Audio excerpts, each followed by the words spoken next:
Welcome to Ask Psych Sessions, where we ask some of the best teachers we know questions from you, our audience. If you would like to submit a question, please go to bit.ly/AskPsychSessions. That's bit.ly/AskPsychSessions. All lowercase, all one word. And here's our next question. We had such a positive response to our mini-series on online teaching a few months back that we wanted to follow up with a series of what it was like to go online or to do remote teaching for people who had never done it before. Marianne Lloyd had this great idea, and we thought it was worth pursuing. So, special thanks to Marianne, who went and found 6 of the best teachers we know to see what this transition was like for them. And this will be brought to you over 3 weeks, 6 episodes, 6 interviews. Here we go. Enjoy Ask Psych Sessions with Marianne Lloyd. Thanks for joining us. Today we're continuing our series of speaking to people that went to online or distance learning for the first time during this COVID-19 pandemic.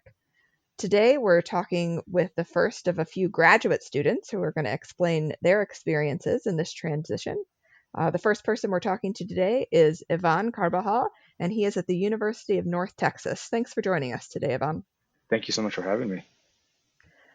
So my first question, can you just give the listeners a bit of background about what you were teaching, how big the class was, who your students are, what sort of level is this?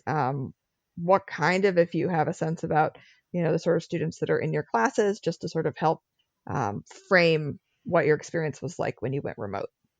Yeah, so I was teaching for the first time, actually, psychology of the offender, which is like a subset of forensic psychology. And I was teaching this at a satellite campus for the University of North Texas in Frisco. So like it's this new thing that they're trying to get started. So the classes here are pretty small. I had around 35 students. Most of the students are taking this class as an elective. So it was their first time taking any sort of psych class. So it was from different subfields and stuff like that. And a lot of them were coming from community colleges, which is what is really attracting a lot of students to this university. All right, so I already have so many questions, but I'll try to pick a logical one to do first. I've never heard of a course called Psychology of the Offender, so maybe let's even start there. Just kind of what are you covering in this class, and sort of like what kind of assignments were you planning, and did you have to make any shifts to those? Yeah, so this class is about the role of the psychologist in forensic science. So what do police psychologists do for police departments? What do psychologists who do a lot of assessments? What role do they have in the court system? So I am a researcher, so it was really new finding out a lot of these things that clinicians and practitioners actually engage in. So one of the biggest things that I wanted to do assignment-wise for my class was for them to be socially active. So I was going to have them do a social action project where they took an issue or a dilemma that's going on in psychology or even in society, one of them being like human trafficking or mass incarceration. And they were going to research all of this stuff and give suggestions, create pamphlets to be able to give out to the community to say, hey, here's this problem and how can we address it with all of the research that's out there. But because of the whole pandemic, I had to completely get rid of this assignment because I do a lot of team-based learning. And the issue with that was a lot of their peers just weren't getting in contact with each other anymore. And that was very understandable to me because, your whole world is changing. The last thing you have on your mind is getting this assignment done for class.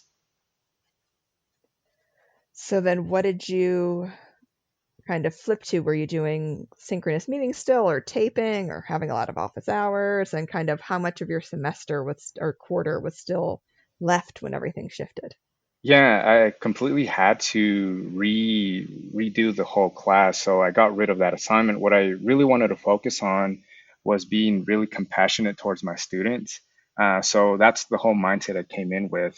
They only had to do 3 assignments every week. I didn't want to do any of the synchronous stuff because I thought that was very unfair of me to expect them to be here at a certain time at a certain place when a lot of them are just struggling to, find internet access, to find somewhere that's pretty quiet because a lot of them have families too. So the thing was that I just wanted them to check in with me through journals, to see them or to even hear them to know that they're okay, for them to be able to apply a lot of the stuff that they're learning in these chapters to their real life. So one of the chapters that we talked about was domestic violence. And that ties in really well to the whole pandemic because we're hearing that there's a big rise in it. So our students, my students, were able to like see why that was happening and why it's so difficult for them. And one of them was just like a quick reading check just to make sure that they're actually reading a lot of the content. Yeah, this is so heartening to hear, right? Was my instinct as well, right? That we need to deal with the human side of things long before we deal with the content. And I've sort of been trying to work my teaching that way, but now this really kind of amped up that feeling absolutely essential. So you mentioned that the topic of domestic violence, you spoke about that. Were you also talking about mass incarceration? I know certainly that's been a place where we've seen, cases just spreading rampantly. Did you try to bring in kind of how in that space, how the pandemic related, or you um, talked more about students' individual? I know nothing about forensic psychology to try to kind of see how these connections work. I typically study priming effects on recognition memory, so maybe you could give the listeners just a little bit more of a snapshot about the kinds of topics and how you wove them together, if you have other examples. Yeah, so one of the biggest things that I'm interested in is social justice. So bringing a lot of these values into these topics, especially with mass incarceration, is a lot of the racial biases, a lot of the racial disparities in it. And the way that I try to bring this in with mass incarceration is why are we seeing that Black and Latinx populations are those that are filling a lot of these prisons? And how can we, in turn, relate that to a modern day slavery in ways?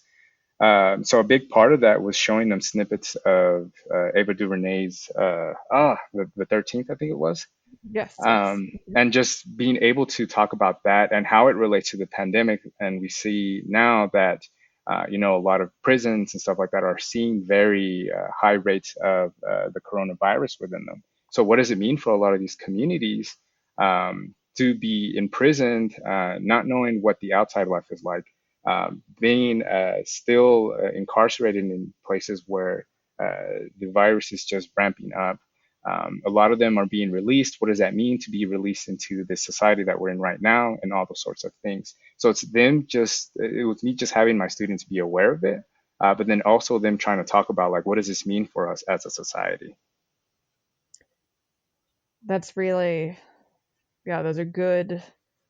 I think it's so nice sometimes when the classwork leads into there, because I think sometimes faculty, we don't really know these things feel really pressing and important. But if I'm teaching, although I've tried to find ways to have them, work in, but um, did you find that your students were really kind of grateful and so happy to have this being discussed? I was thinking, not just, I know that this is a forensic psych class, so you're in that space, but I've certainly been, listening to podcasts like Code Switch talking about how this is just disproportionately impacting Black and Latinx communities, just period. Forget talking about incarceration, just in general. Do your students tend to be, really receptive and excited that you're talking about these things with them? Um, Yeah, they definitely are because a lot of them aren't aware of a lot of this stuff. So I always have to be mindful how I present a lot of this stuff to my students, right? Because there's always that one thing, as a student of color, and as a graduate student of color, specifically when I'm teaching a lot about these topics, I have to be mindful that a lot of students don't have the same perspective that I do. So the way that I introduce it to them, is throughout the whole semester. So by the point that we get to talking about these really heavy topics, a lot of them are like, man, I never realized a lot of this stuff was actually going on. And what's really neat is that a lot of my courses have been really diverse. Like a lot of them come from very different backgrounds that with the team-based learning that I really like to do in my class, I try to make these groups as diverse as possible. So they're hearing a lot of this stuff from different perspectives that a lot of them never really took into account before. So just hearing not only from me or the content, but from their peers really makes a lot of the stuff way more engaging for them. Yeah, that is, yeah, something that I don't always like to admit, that, right, that the content by itself isn't always as compelling as hearing someone being able to affirm and say, no, for real, like that's how it happens, or I've had that Right. experience, or I've, you know, that's really, but again, right, so much tougher, I find, to get that happening online. Were you well, you weren't doing synchronous classes, so is that kind of the part that you're most looking forward to when you can get back in a classroom, to being able to go back to these, kind of smaller group interactions, or? Yeah, definitely. And that's one of the biggest things that I miss because with this whole remote learning, the discussions is just not really there anymore. It's less of an incentive for students to go into, the discussion boards on Canvas or whatever, and have them answer the same questions I would have asked them in class. But it's just the back and forth just is no longer there. And that's what I miss the most is them learning from each other, something that remote teaching really doesn't, well, not a way that I've been able to find that successful. Yeah, and whatever it is, right, it's hard to, if there probably is something, a guest that I spoke to already for this recommended this small teaching online book, and it's like, yes, I will put that on my to read list, but there was no way I was going to be able to do that sort of wholesale. It sounds like you did a really great job transitioning. Were you also trying to do something with research at the same time, or was that kind of on pause? And do you want to give any understanding that some of your faculty may listen to this? Were you also taking classes, so you were sort of experiencing both sides of this, or are you sort of past that point that it's all research in your graduate career? Yeah, so I'm in the fifth year. I'm all but dissertation at this point, but my research completely got halted, and that's because I also actually do research with recognition memory and priming effects. Ah, Um, great. Yeah. So a lot of my stuff of my dissertation was actually going to be with EEG, and I need in-person lab stuff. So since this whole pandemic hit, like I don't know when I'll be able to recruit subjects or participants.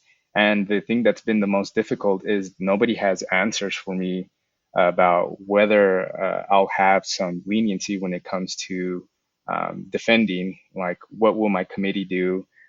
What are the restrictions now to actually conducting research? Um, will I get an extension in my funding? Where does this leave me? A lot of the summer positions that I had for teaching are gone now because a lot of them are online, so they'll need less people to take charge of them, and they'll probably give those most likely to those students that are a lot earlier and have guaranteed funding. Because at this point in my program, I'm no longer guaranteed it.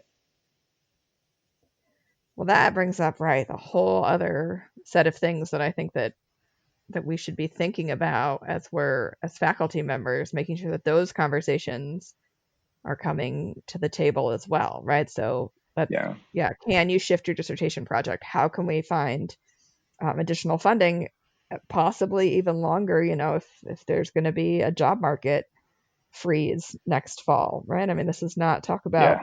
you sound remarkably calm for someone that is that's, I've been trying to check my privilege as a general thing, but especially around this right now, being tenured in a pandemic is so different than being an ABD graduate student, sort Yeah. of figuring out that next space. And I then think I've had just, my existential crisis like yeah, a month ago. So now it's just well, like, well, how can I resolve this like in the next couple of months or whatever?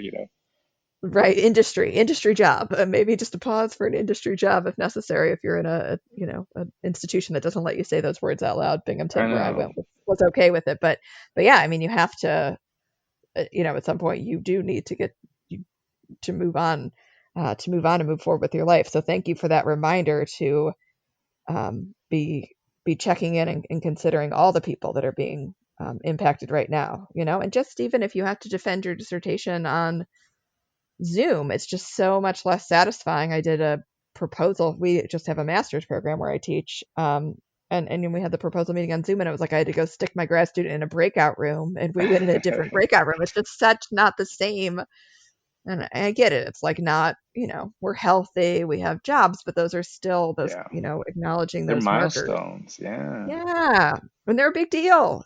definitely. And like I'm first gen. Like if I have to defend this over Zoom, like I'll be so upset because the whole idea was I was waiting for my advisor to call me like Dr. Carbajal and stuff like that, and being at such a Yes. big moment. Yes. Oh, well, right. So then it's like, how long do you pause to try to get back and to have that in-person experience in a Exactly. hooding ceremony? I mean, I'm a big fan of the pomp and circumstance of the hooding ceremonies as well. So, I'm cheering for all of that to find its way to you. But also EEG. Yeah, I don't have a clever idea for how to make that. Yeah. There's no socially distant EEG. Like I'm not. Not at all. I There's have to be all up in their face, so I don't right, know how right. that's Yeah, gonna change. yeah. Oh my goodness. Well, yeah, we'll have to sort of chat offline about work. I didn't do a deep enough dive in you to realize that we might be from opposing camps, but when it comes to teaching, we can all be on the same page. Some Well, commonalities. that's right. That's right. I bet we can get behind a false alarm rate. All right. Well, thank you so much for taking the time to chat. This was really great and helpful, and not just about sort of what you're doing in your course, but also that piece about making sure we're thinking about the graduate student perspective in all of this as well. So Yeah, I'm thank you cheering again, for Marianne. you. Oh, you're welcome. Have a good day. Take care. You too, thank you.